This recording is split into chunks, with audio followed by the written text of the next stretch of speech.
오늘 본문 말씀의 하나인 이사야서 9장 6절에 보면 한 아기가 우리에게 낳고 한 아들을 우리에게 주신 바 되었는데 그 어깨에는 정사를 메었고 그 이름은 기묘자라 모사라 전능하신 하나님이라 영존하시는 아버지라 평강의 왕이라 할 것임이라 했습니다. 여기에 예언된 한 아기 한 아들은 곧 예수님이십니다. 기묘자, 우리가 볼 땐 참 놀랍다는 거예요. 덕에 말할 수 없는 그런 특별하신 분, 모사, 지혜의 최고의 분이라는 거예요. 전능하신 왕, 영존하시는 아버지. 하나님께만 수식되는 거죠. 영존하시는 아버지. 세상에 영존하는 존재가 어디 있겠습니까? 하나님만 그러시다. 그러면서 이분은 평강의 왕이라고 소개가 됐는데 오늘 저는 이 중에 평강의 왕 예수님을 전하려고 합니다. 따라해 보십시오. 평강의 왕, 예수 평화. 예, 오늘 말씀의 제목이에요. 예수 평화. 20년이 지난 얘기인데 20세기를 마감하는 1999년 12월 13일자 모 신문기사 내용 중에 하나입니다. 지난 세기죠. 20세기 말까지 지대한 영향을 끼친 3대 천재를 20세기 시작과 더불어 만난 것은 인류에게 큰 축복이었다 하면서 세 사람을 소개하는 거예요. 심리학자인 지그문트 프로이드, 또 화가 예술가인 파블로 피카소, 과학자인 알베르트 아인슈타인. 이 사람들 이름 들으면 아 그래 저들이 지난 한 세기 동안 이 인류사에 공헌한 게 있다. 일리가 있습니다. 그들은 탁월한 천재들이었기 때문에 그렇습니다. 20세기 과학, 문화, 또 예술 이런 것들을 주도해 준 사람들이죠. 그렇다면 인류 역사 6,000년 동안 정말 이 세상에 최고의 큰 축복을 끼친 인물은 누구일까를 생각해 봤는데 말할 것도 없이 저는 예수님이라고 믿습니다. 역사의 분기점이 되시는 분이에요. 역사를 기록할 때 BC, AD, 주전, 주후. 이 주전, 주후의 주자가 주인 주자입니다. 그러면 주인이 누구라는 얘기냐? 예수 그리스도라는 얘기예요. 그래서 영어로 주전을 BC라고 얘기해죠. Before Christ. 예수님 이전에 몇 년도에 이런 일이 있었다. 역사기를 그렇게 해요. 아노 도미네. 이건 라틴어예요. 예수님, 예수님의 세상, 예수님이 이 땅에 오신 이후에 역사 기록을 해가는 거. 역사의 분기점 되시는 예수님. 그것만 봐도 이 인류 역사에 처음과 나중이 되시는 분이에요. 현재 인구가 78억 명을 넘어섰습니다. 그중에 24억 명이 그리스도인으로 분류가 됩니다.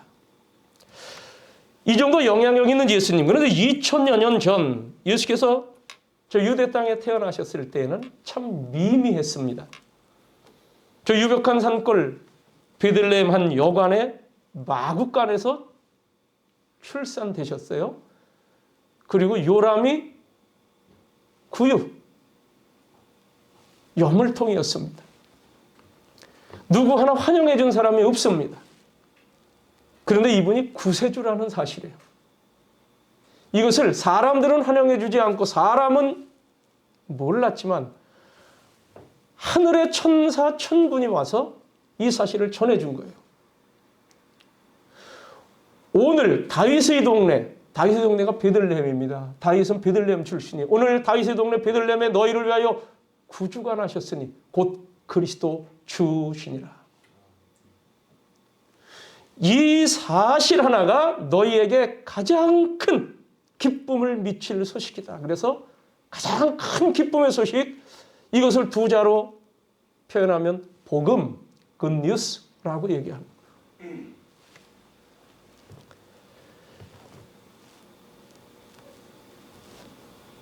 여러분 한번 생각해 보세요.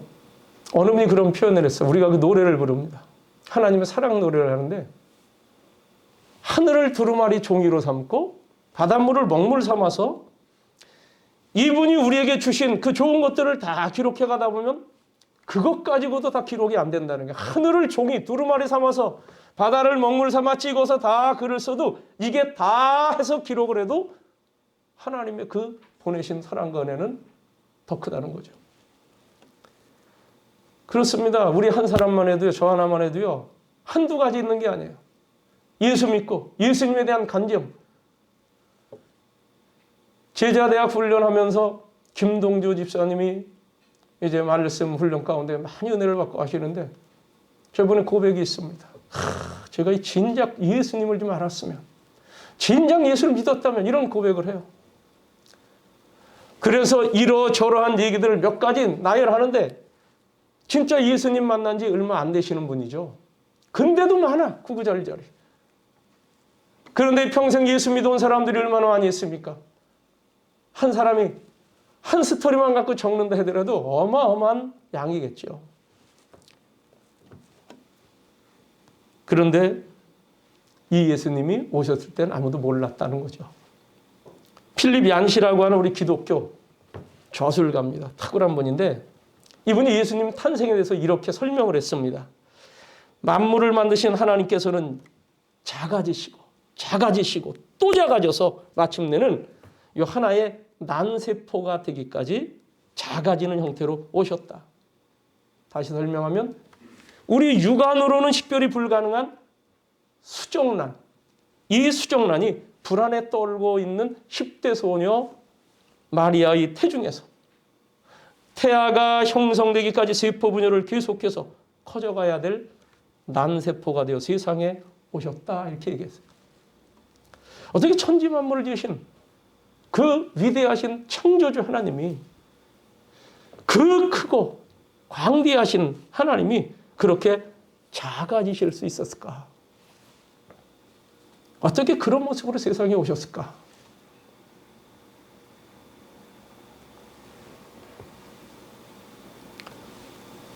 오래전에 영국 엘리자베스 여왕이 미국을 방문할 때 어느 기자가 기사를 쓴 것 중에 하나 뭐냐 하면, 이 여왕이 한번 외국에 방문할 때 어떤 규모가 거기 따라가는가, 그걸 관심 갖고 기록한 내용이 있습니다. 들어보세요. 여왕의 의전품 목록에 대해서 이렇게 보도를 했는데, 행사 때마다 2벌씩 갈아입을 옷을 가져갔고, 어느 행사 하나, 밥 먹는 행사 있으면 거기서도 2벌씩 옷을 또 한번 갈아입나 봐요. 행사 때마다 2벌씩 입을 옷을 가져갔고, 누가 죽었을 때를 대비해서 상복까지 챙겨갔으며, 왕이 혹시 병이 들면 급하게 쓰려고 19리터짜리 혈장액을 들고 갔다. 19리터면 이 한 드럼 요만한 휘발유 통이죠. 또 화장실에 들어가서 아무 변기에나 앉다가 세균에 오염될까 두려워서 변기 깔개까지 가지고 왔다. 이런 물품뿐이 아니에요. 이런 것을 다 챙기다 보니까 이 무게가 2,000kg입니다. 2,000kg. 근데 여기에 사람이 딸려가잖아요. 미용사 2명, 경호원이 들어가고요, 수행원이 들어가고요. 이들이 수십 명씩 따라다닙니다. 이 여행에 들어간 경비가 무려 26억 원. 한 20여 년 전 얘기니까 26억 원이면 엄청난 돈이죠, 이건. 자, 이 여왕이 모이는 곳마다 사람들이 모여들죠. 언론사들이 이렇게 보도를 합니다. 이런 것까지 다 한번 챙겨보며 기사화도 해요. 그런데 보세요. 이 영국, 이 나라가 어느 규모의 왕인가? 예전에 한번 우리가 영상으로 본 적이 있습니다. 우주 탐사선인 보이저호를 한번 본 거죠. 이게 이 태양계, 우주 탐사를 가는데 태양계, 목성, 수성, 금성 이런 거 다 한번 탐사하기 위해서 그런 것을 촬영하고 지나가는 위성 아닙니까? 이걸 가지고 촬영해놨는데 어느 이 과학의 전문 상식 있던 기자 한 사람이 그거 계속 나가는 것 말고 지구도 한번 봅시다 그랬는데 과학자들이 나사 과학자들, 괜히 그거 우리 계획한 대로 가다가 괜히 조금 틀어지면 문제 생기면 안 되니까 그럴 수 없다 해가지고 계속 가는데 이제 이게 시간이 흘러서 태양계를 다 벗어날 때가 됐어요.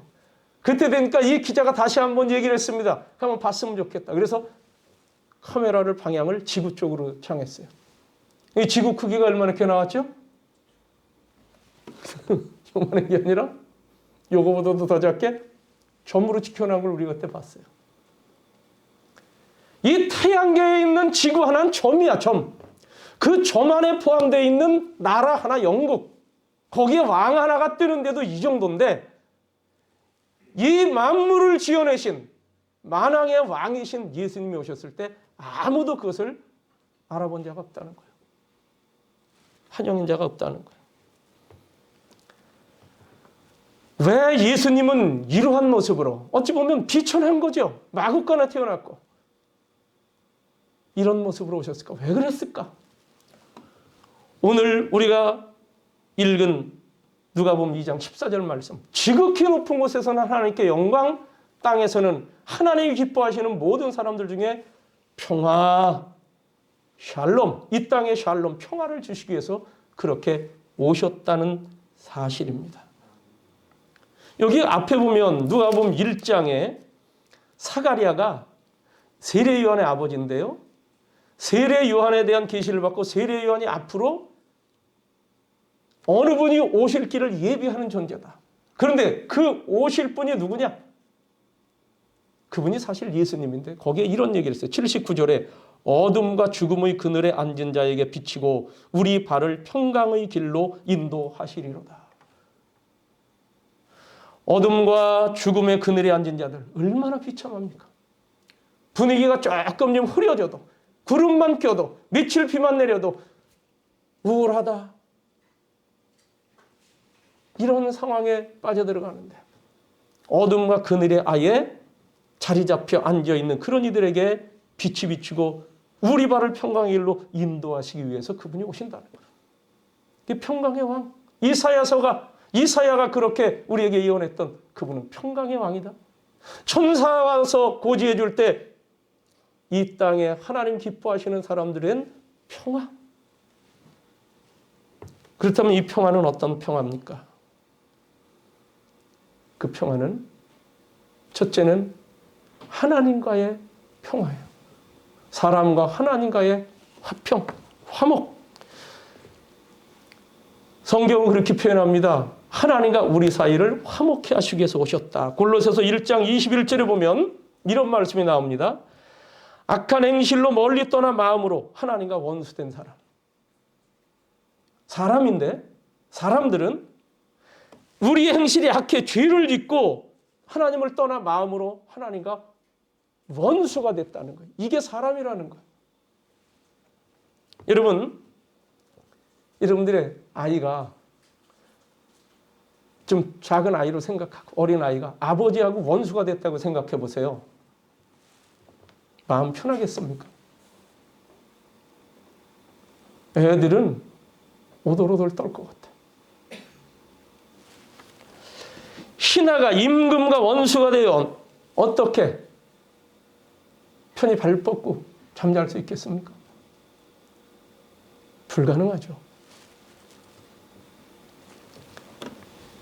하물며 천지만물을 지으신 창조주 하나님, 전지전능하신 하나님, 아까 전능하신 하나님, 거룩하신 하나님, 그 하나님과 원수가 된 상태라고 생각을 해보세요. 근데 성경은 인간이 그런 상태라는 거예요. 이런 이들이야 편하겠습니까? 편안하게 발 뻗고 잔다면 몰라서 그러는 거죠. 그 사실을 안다면 어떻게 잠이 오고 어떻게 누울 수 있겠습니까? 조금 신경 쓸만 있어도 조금 스트레스만 받아도 잠 못 이루는 법이 한두 번이 아닌데 영적으로 눈을 뜨게 되어 하나님 앞에 자기의 현 상태를 볼 줄 안다면 진짜 이거 내가 이렇게 살았대나 하는 게 다 알 거예요. 우리 눈이 가리워져서 알지 못하기 때문에 잠자는 것이고 알지 못하기 때문에 웃고 떠드는 거지 이 사실을 안다면 결코 편안하게 못 삽니다. 그 사람들이 조금 어려운 일을 당하면 예수 모르는 사람은 아휴, 내 팔자가 왜 이러냐? 그래, 그 팔자가 그 사람 넋두리가 맞는 거예요. 인간이 그런 거죠. 이와 같이 저주스러운 처지를 보다 못한 하나님은 특단의 조치를 취하십니다. 그게 뭐냐? 내가 직접 가자. 자, 사람들과 평화롭게 모든 것을 이루어 가시기 위해서 에덴 동산을 주시고 공급도 해주셨는데 사람이 죄를 짓고 떠났죠. 그래서 불안해서 숨고 도망가고 하나님은 멀리합니다. 그것을 주님께서 다시 찾아내기 위해서 이름도 불러주시고 은혜도 베푸시고 하는데 몰라요. 선지자들을 보냈습니다. 많은 선지자를 보냈습니다. 그런데도 안 들어. 오히려 선지자들을 잡아 죽여. 오늘날도 그렇습니다. 목사와 여러분들 평안하셔야 돼요. 꼭 평안하십시오. 하나님이 보내신 메신저입니다. 메신저. 하나님이 때로는 그렇게 해도 야, 이제 안 되겠다 싶은 거 어떤 땐 한 세대를 그냥 불로 태우기도 하고 엎기도 하고 물로 쓸기도 하셨어요. 노아 시대 그랬잖아요.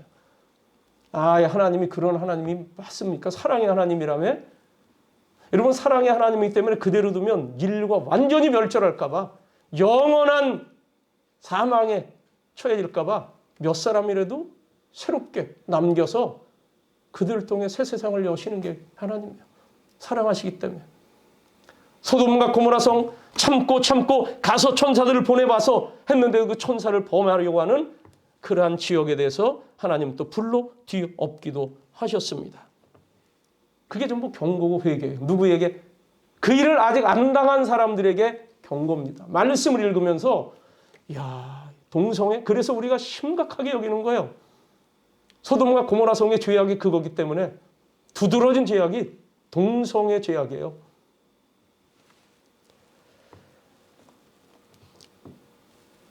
모든 사람들이 하나님께 회개하고 돌아오도록 그렇게 메신저, 때로는 특단의 조치 이런 걸 했는데도 이 하나님의 손길에 대해서 누구 하나 눈길을 주지 않아요. 그래서 하나님이 생각도 못해.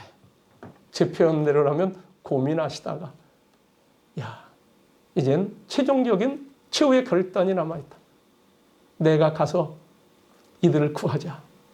내가 희생하여 죽더라도 내가 죄값을 치르고서라도 이들을 살리자. 그래서 오신 분이 예수 그리스도인 줄로 믿습니다. 이분이 성경은 그 얘기를 하는 거예요. 하나님이 세상을 이처럼 사랑하사 독생자를 주셨으니 독생자가 예수님.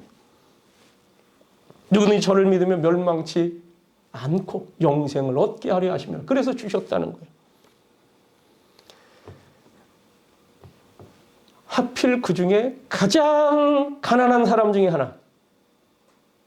돈이 있었다면 그 여간에 돈 좀 주고 주인 지팡 걸음방이라도 좀 얻었을 거예요. 그런데 그것도 없었나 봐요. 예수님 나중에 결례를 행할 때 마리아와 요셉이 율법에 따라 결례를 행할 때 비둘기 2마리 가지고 나왔다 그랬습니다. 그때 가난한 사람들의 재물은 비둘기입니다. 아, 그런 거 보면 진짜 어려웠구나. 하필 이런 집에 이런 사람들을 택해서 예수님께서 태어나시게 했을까? 중요한 것은 예수님이 오신 이유는 하나님과 화목을 이루시려고 오셨다는 겁니다. 어느 신학자가 이런 얘기를 했어요. 우리에게 오신 예수님에 대한 것을 우리 스토리로 표현을 했습니다. 오랫동안 우정을 나누던 두 친구가 있었는데 아주 절친이었어요. 그런데 무슨 일이 일어났는지 두 사람이 문제가 생겼습니다. 크게 다퉜습니다. 사이가 나빠졌습니다. 1년 동안 서로 상종하지 않았어요. 우정 쌓는 건 수십 년 걸리죠. 근데 허물어지는 건 한순간이기도 합니다. 이 사람들이 부족해서 그렇죠. 연약해서. 자, 1년이 넘도록 서로 오고 가지 않고 아는 체도 안 했는데 그 두 사람 중에 한 사람이 예수를 믿었던 것 같아. 이 사람이 어느 날 교회 가서 예배하다가 목사님 말씀을 듣는데 마음에 가책이 왔습니다. 야, 내가 이렇게 형제 사랑하지 못하고 되겠는가? 그래서 그날 집으로 돌아가서 그 좋았던 예전을 생각하며 그 친구에게 편지를 썼습니다. 그렇게 편지를 써보낸 게 무려 이제 5통이나 보낸 거예요. 근데도 그 친구는 한 번도 거기에 대해서 답이 없습니다. 이 친구가 은혜를 받고 보니까 뭔가 고민이 되는 거예요. 괴로운 거예요. 예배를 드려도. 고민하다가 어느 날은 편지 대신 내가 직접 가자. 한겨울인데 그가 집을 나섰습니다. 외투를 입고 나섰는데 하필 그날 눈보라가 얼마나 몰아치는 날인지. 그래도 그 멀리 떨어져 있는 그 친구의 집을 눈을 맞으면서 찾아갔어요. 그날을 넘기면 왠지 안 될 것 같은 거예요.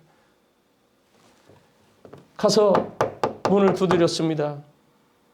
그 안에 있던 친구가 문을 열고 나와서 보는데 이 친구야. 보니까 눈을 그냥 새벽히 맞고 거기서 발발 떨면서 있는 거야. 어떻게 했을까요? 여보게, 들어와. 그 친구를 당겨가지고 따뜻한 곳으로 찬물을 끓이고 그러는 가운데 다 그 앞에 문제들이 녹아버렸습니다. 이번 글에는 10분도 안 걸렸다. 그래. 1년 이상 그렇게 되는 게 10분도 안 걸렸다. 하늘 영광을 버리시고 하나님 되심을 다 내려놓으신 예수님. 그래서 빌립보서 2장 5절 말씀. 그는 근본 하나님과 본체시나 하나님이시지만 하나님과 동등됨을 취하지 않으시고 나 하나님이다 하고 일키지 않고 그냥 사람의 몸을 입고 이 땅에 오셨다는 거예요. 왜 하나님으로 이 땅에 오시면 사람이 못 봐요. 도대체 하나님을 볼 수가 없어. 하나님 영이시고 광채가 나시기 때문에 은혜 받았던 모세의 얼굴에서 광채만 나는 거예요. 하나님의 은혜 받고 그로 인해서 광채가 비쳤던 모세를 볼 때도 사람들이 감히 쳐다보질 못했다 그랬어요. 너무 빛나서. 그냥 하나님 본체이신 그분이 오셨다고 봐요. 못 알아보죠. 그래서 사람들 수준으로 당신이 낮아지서 우리 모습으로 오셨습니다. 에베소서 2장 14절 말씀입니다. 그 이하에 예수 그리스도는 우리의 화평이신지라. 오셔서 먼 데 있는 너에게 평안을 전하고 가까운 데 있는 자들에게 평안을 전하셨으니 먼 데 있는 자나 가까운 데 있는 자나 평안을 전했다. 이는 저로 말미암아 우리 둘이 한 성령 안에서 아버지께 나아감을 얻게 하려 하심이라. 예수님이 주시는 평화, 여러분 이 평화를 맛보셨습니까? 맛보고 계십니까? 사람들도 우리 화목하게 지내자 해서 할 수 있어요. 그런데 이게 사람이 그거 아차하는 순간에 깨지더라고요. 국가 간에도 거창하게 조약을 하고 전 세계에 그거를 알리며 조인식에 다 와서 사람들 기사화하고 해도 미국, 중국 보세요. 핑퐁 외교를 하느니 대단했네. 키신저가 어떤 얘기했는데 지금 그렇습니까? 나라들뿐만이 아니라 지역, 그룹, 사람, 심지어는 교회도. 하나님께서 우리에게 주시는 평화, 이거 아무나 누리는 거 아닙니다. 오해하지 말고 들으세요. 이거 아무나 누리는 거 아니에요. 누가 누리느냐? 성경에 있죠. 하나님이 기뻐하시는 사람이라고 했어요. 그렇다면 여러분, 하나님이 여러분들을 보실 때 여러분 하나님이 기뻐하십니까? 한번 생각해 보세요. 왜 성탄절인데? 성탄절 우리 그리스도인들 박수하며 환영합니다. 요즘은 좀 변질이 됐지만 세상 사람도 이전까지는 굉장히 날 되면 아주 성탄절 분위기가 기가 막혔죠. 크리스마스 이브 얼마나 이게 낭만 있고요. 참 아름다운 시간입니까? 근데 지금은 이 마귀가 역사에서 성탄절을 성탄절이라고 안 하고 우리나라에서도 저 어떤 공보문을 낸 그 부서에서 기독탄신일이라고 그래요. 벼락 맞을 소리를 하는 겁니다. 제가 왜 이 사람들이 왜 저렇게 썼나? 저거 기독교 조롱하는 거예요. 하도 기독교를 개독이라고 하니까 일부러 기독이라고 쓴 거예요. 제가 볼 때 기도해보니까 그 마음이 하나님 너무 죄송합니다. 자, 이 성탄절 중요한 건 하나님이 나를 기뻐하시느냐 하는 거예요. 여러분 하나님이 기뻐하시는 사람입니까? 한 가지만 분명하면 돼요. 내가 예수 믿느냐? 내가 그 사랑을 받았느냐? 그냥 내 생각이 아니라 그게 사실이어야 되는 거예요. 예수 믿는 자여야 되는 거예요. 우리가 찬송도 하고 예배도 합니다. 그런데 하나님이 우리를 보실 때 나 너 보면 기쁘다. 기뻐하심을 입은 사람들 중에 평화가 있다는 거예요. 택해 주셨음에 감사하시기를 바랍니다. 내가 너희와 세상 끝날까지 함께하리라. 끝날까지 함께하리라. 로마서 8장 31절에 보면 사도 바울은 이게 너무나 흥분되는 거예요. 너무나 감사한 거예요. 너무나 황홀한 거예요. 이 일에 대하여 내가 무슨 말 하겠냐? 하나님이 이렇게 해주신 거에 대해서 내가 무슨 말 하겠냐? 말로 표현할 수 없다는 얘기입니다. 어느 분이 그런 얘기를 해요. 아이 목사님, 요새 내 사업장이 참 힘들고 어려워서 제 마음속에 야 이게 이럴 수 있냐 이게. 그 원망도 되고 그냥 함께 해줘야 될, 이럴 때 함께 해줘야 될 그 사람들 오히려 아예 여기서 당신 그냥 좀 나가시오. 오히려 이렇게 하고 그런 중 문득 하나님의 음성이 들리는 거죠. 그래. 내가 여기서 이 사업할 때 뭐 하나 들고 온 게 있느냐? 거긴가 어떤 가문, 좀 가까운 사람들한테만 이렇게 특혜주면서 시작이 됐던 사업장인데 나는 그 성씨도 아니고 그런데 여기 하나님께서 여기까지 해주셨구나. 이걸 생각하니까 감사하다는 거예요. 내가 뭔데? 나라는 존재가 뭔데? 여러분 은혜 받은 자의 고백인 줄로 믿습니다. 은혜 받은. 힘들고 어렵고 눌린다 하더라도 주님은 우리에게 약속하셨어요. 내가 너에게 화평케 하고 평화를 주게. 평강의 왕. 왕이라는 의미는 다스린다는 뜻입니다. 하나님이 나를 다스리는 거예요. 주님이 나를 다스릴 때 평화가 이루어지고 평강해진다는 거예요. 내가 하려고 할 때는 어느 정도는 됩니다. 어디까지는 이루어지는 것 같습니다. 그런데 내가 하려고 하는 것은 한계가 있어요.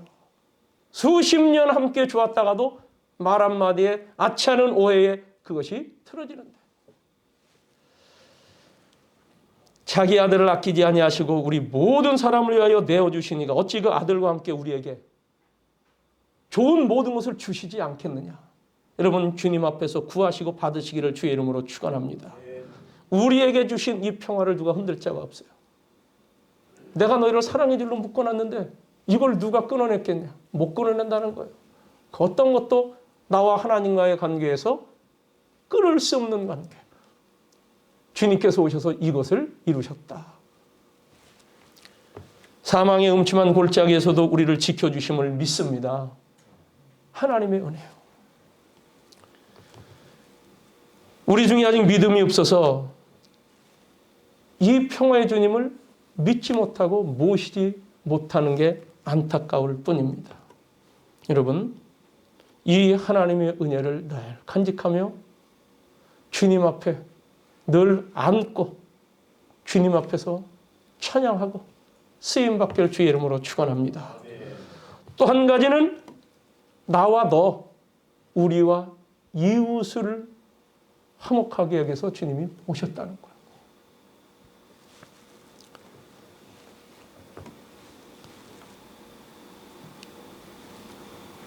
로마서 12장 18절에 이런 말씀이 있습니다. 할 수 있거든 너희로서는 모든 사람으로 더불어 평화하라. 내 사랑하는 자들아 너희가 친히 원수를 갚지 말아라. 원수를 사랑하라. 주님께서 이렇게 말씀하십니다. 그 명령입니다. 하라. 하라. 할 수 있겠습니까? 원수 사랑하실 수 있겠어요? 아, 목사님. 말이 그런 거지. 어떻게 이게 되겠습니까? 그 말이 내 말이 아니에요. 여러분들이 말이 아니고 하나님의 말씀인데 그 말이 그런 겁니까? 하나님은 말씀하신 것에 대해서 책임을 지시고 또 감사한 것은 되게 하십니다. 하나님 되게 하십니다. 하나님은 우리에게 굉장한 사명을 맡겨주시고요. 그것을 충분히 이뤄낼 수 있는 역량, 이걸 다 주시는 분이에요. 모세를 부르실 때 모세야, 너 내 백성을 구출하라. 약속의 땅 가나안으로 데려보내. 네가 그 일을 해라. 그랬을 때 모세가 펄펄 뛰었습니다. 내가요?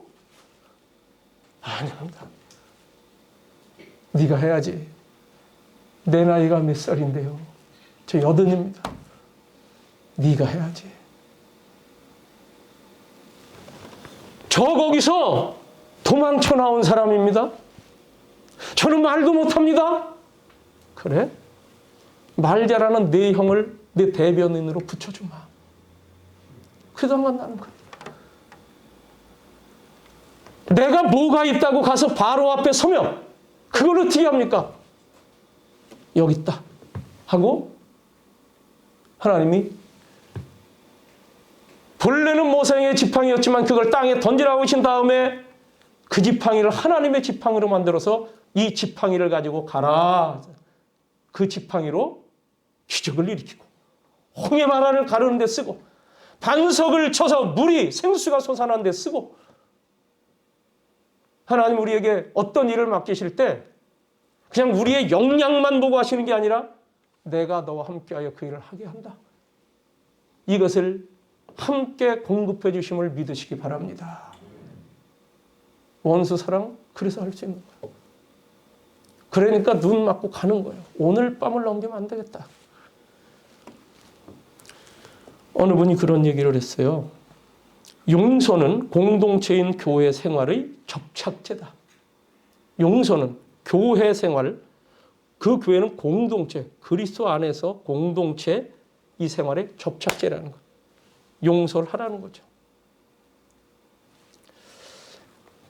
우리가 분명히 솔직하게 고백해야 됩니다. 나는 용서받아야 될 사람이고 용서도 해야 될 사람이에요. 예수님이 우리에게 명시해서 이걸 기도하라고 하셨어요. 주님 가르쳐 주신 기도.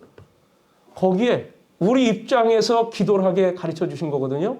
우리가 우리에게 죄 지은 자를 사하여 준 것 같이 우리 죄를 사하여 주옵시고. 사하다는 건 용서한다는 거예요. 우리가 우리에게 죄 지은 자를 용서해 준 것 같이 우리의 죄를 용서해 주옵소서. 이게 주님께서 우리에게 가르쳐 준 기도예요. 안 될 것 같습니까? 기도해야죠. 그리고 하나님은 되게 하시는 거예요. 서로 용서해야 되고 용서받아야 될 죄인이라는 이 사실을 피차에 인정해야 되는 거예요. 그게 교임입니다. 이게 교회입니다. 그럼에도 불구하고 교회 안에서 보면 아직도 이 평화의 왕인 예수님을 만나지 못한 사람들이 있다는 겁니다.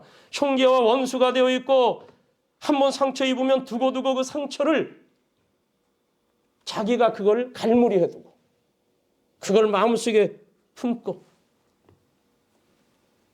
그래서 그 사람에 대해서 용서 못하고 입으로는 그래 용서하라고 하니까 용서합니다. 그래놓고도 마음속에 너 그때 그랬잖아. 그게 계속 있어. 입으로는 좋은 말을 하지만 속으로는 내가 그거 절대로 못 잊는다. 부부간에도 그래요. 형제 자매간에도 그렇습니다. 하나님께 예배하면서 옆에 앉아있는 형제 자매들까지 서로 용서하지 못하는 그 앙금들을 가지고 있다. 평화의 왕을 못 만난 분이에요. 하나님 기뻐하시는 사람.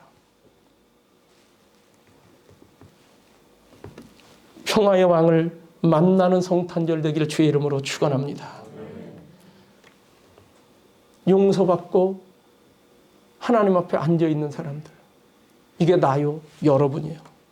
세상을 살다 보면 감정 상할 때 있습니다. 어떤 때는 좀 심하게 다투기도 합니다.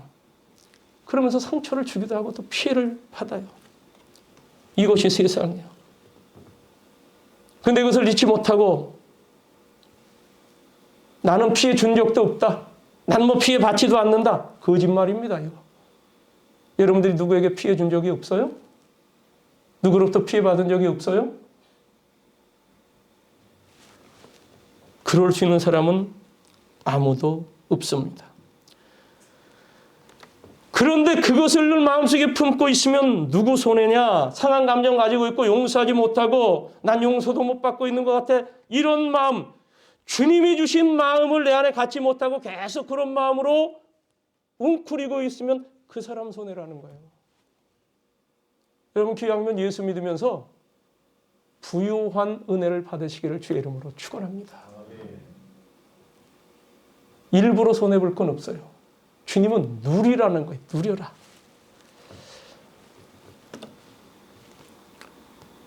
그런 마음을 갖고 있으면 기도도 잘 안 됩니다. 주님도 말씀하셨어요. 그 기도 응답 안 된다. 기도 응답 안 한다. 기도해서 되는 것 같아도 그냥 되는 거지. 하나님은 기도 안 해도 되도록 하시는 자연적인 원리도 심어 놓으셨어요. 그런데 진짜 하나님의 은혜 안에서 그리스도인들은 이 모든 것들이 다 주의 은혜구나. 이걸 알기에 범사에 감사하며 기도하는 거예요. 그 은혜가 있으니까 그래. 이것도 내가 해서 된 것 같지만 하나님이 되게 하시는 거구나. 여기까지 우리는 믿고 은혜 가운데 거하는 거죠. 여러분 며칠 있으면 성탄절입니다. 평강의 왕이라. 하나님 기뻐하시는 사람들 중에 평화로다. 이 평화의 왕이 나를 다스리도록 하십시오. 하나님 나를 다스려 주세요. 그리고 거기 무릎 꿇으십시오. 순복하십시오. 순종하십시오. 이 세상이 그 어떤 것으로 우리를 결코 해치지 못하도록 하신다는 이 하나님의 분명한 언약이 있습니다. 오늘도 감사하면서 특별히 오늘도 많지 않은 이들이 모여 예배합니다. 모이고 싶어도 못 모여요. 이 안에 모일 때 특별히 오는 이들 서로 위로하고 축복하십시오. 화목을 도모하시고 또 몸의 연약함으로 인하여 오지 못하는 분들에 대해서도 생각하고 기도하시고 그래서 이번에 달력을 제작할 때 그 달력 만드는 곳에서 아주 특별한 기획을 했어요. 한 판을 아예 교회 필요한 거 거기다 인쇄하십시오. 뭘 할까 하다가 우리 교회 교인들 사진을 다 집어넣습니다. 그리고 아래 스프링 달려서 12달력이 있는 거예요. 요건 항상 365일 걸어놓는 거죠. 달력을 보면서도 여러분들 금년에 서로 힘이 돼주고 위로가 돼야 될 사람이고 이 땅에 살아있는 동안에 격려받아야 되고 그리스도 안에서 한 형제 자매라는 것을 우리에게 인식시켜 주신 그 주님의 뜻을 받들어 이 금년 한해는 특별한 사랑과 평강의 역사가 있기를 주의 이름으로 축원합니다. 금년이 아니라 내년이죠. 오늘 이후 기도하겠습니다.